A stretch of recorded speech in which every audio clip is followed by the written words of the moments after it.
Josephus, you know, it's not good to talk to you in these circumstances again, but we are so sorry for your loss, for your family's loss, for your mother's loss, for brother. How is your family doing?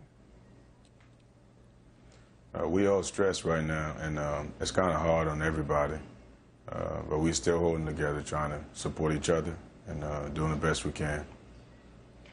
Josephus, I know that you have your uncle's medical records now, and I wanted to ask you some questions that are so important for the nation and for the world to understand what happened in Dallas.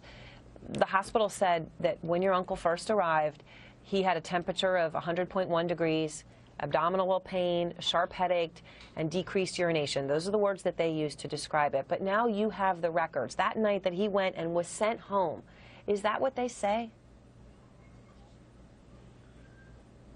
I think you're asking me about his first visit and his temperature. But his temperature was 101, and he sat there. His temperature increased to 103.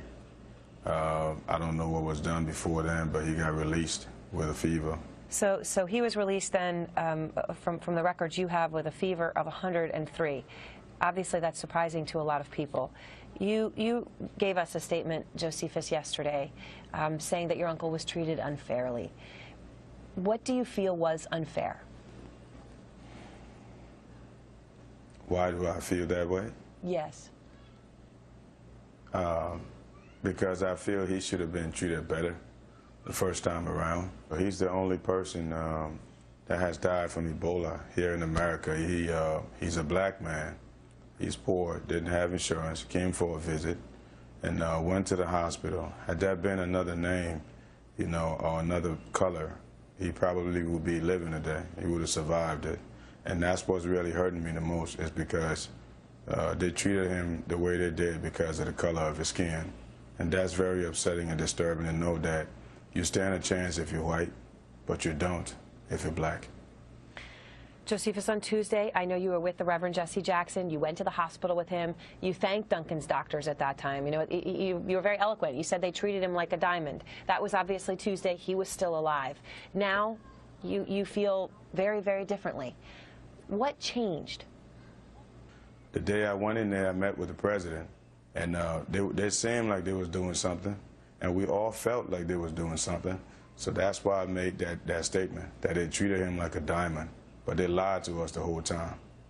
And that's because of how you feel about the experimental drug that he received, and also I know about the blood transfusion. And I want to ask you about that, Josephus, because you, I know, repeatedly asked the hospital for a blood transfusion for your uncle.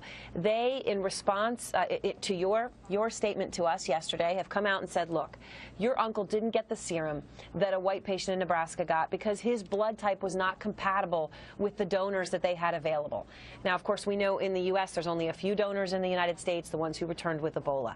Do you think there was a way to get blood from someone who had survived Ebola from Africa, that there was something that they could have done that they didn't do? Yes, there was a lot of things they could have done that they didn't do.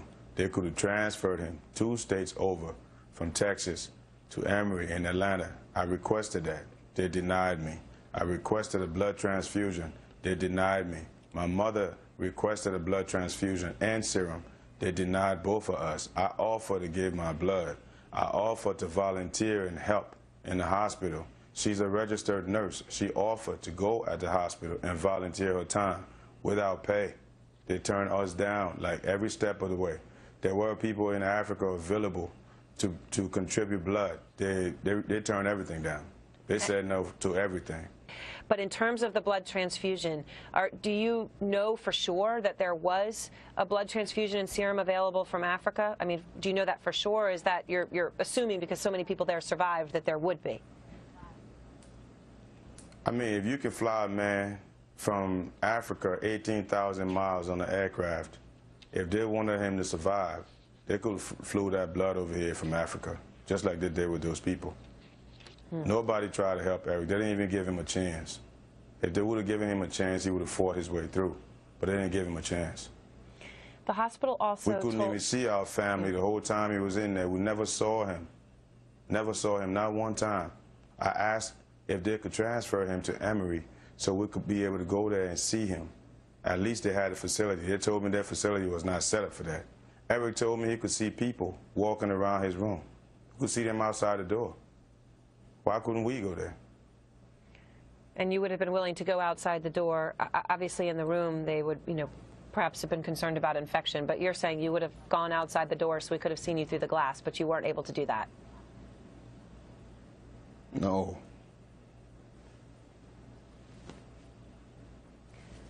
Let me turn this thing off, man. Josephus? Turn the camera off. Yeah. Josephus, it's all right. It's all right. I know it's hard, and I know you feel that wrong things have happened to you, and it's okay. Do you think there's anything that can be done to make it right? He's dead. There's nothing you can do. You can't bring him back. If they bring him back, I'm good. I mean, they can't bring him back. I just want my brother back, my uncle, my best friend. I want him back. I can't have him. I never will. To burn his body without even telling us.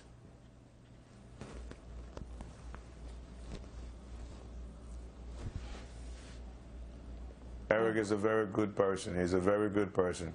But I grew up with this man. This man will help you no matter what you got. He didn't care about your skin. He didn't care about your disease. Eric is a person who will come up to you if you had itches all over your body. You're infected with anything. If you needed help, he would come up and he would step up and help you. Josephus, I'm so sorry. And I think that it took a lot of courage for you to come out and tell this story to the country, and I really appreciate it. I know it's really hard for you to have people see you like this, but we're all really grateful. Thanks, Erin. Appreciate it.